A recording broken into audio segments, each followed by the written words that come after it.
Qayt әлемында отанға Тукайның сыңғы язы. Bir қарашың білән қурқыт һәм чигер инқиразны. Нигә біз хаман хукуксыз, нигә біз хаманда ким? Тукай Гаязга эндәшкән, мин соң кемгә эндәшим? Әле ханнар вакытында ук, теге сугышлар вакытында, урышлар вакытында иң алга шагыйрьләрне куя торган булганнар. Гаскәр башына. Һәм әлбәттә шушындый тел вазгиятенә, телгә каршы кискен хәрәкәтләр ясалган вакытта, әлбәттә үзен чын мәгънәсендә шагыйрь дип санаган кеше, ул инде дәшмичә кала алмый.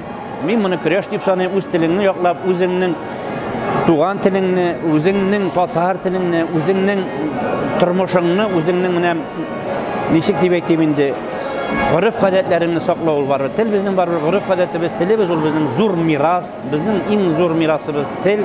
Тел шушы мирасыбызны югалтсак, безнең бик күп мирасыбыз юкка чыга. Шуңа күрә шагыйрь һәр вакыт элекке ханнар чорындагыча кебек гел авангардта булырга тиеш, гел алда булырга тиеш һәм күкрәге белән халкының алдында барып, менә шушындый кискен сүзләрне әйтергә тиеш.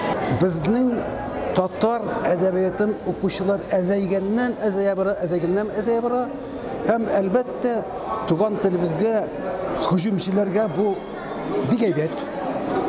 Шуның өчен минем бердән-бер әйтәсе килгән сүзем шул: татар әдәбиятындагы, татар шигъриятындагы халкыбыз турында, халкыбызның тарихы турында, халкыбызның теле, туган тел турындагы шигырьләрне кайта укырга кирәк. Минем кулда дөнья белән идарә. Һәркем әзер минем көйне киләргә.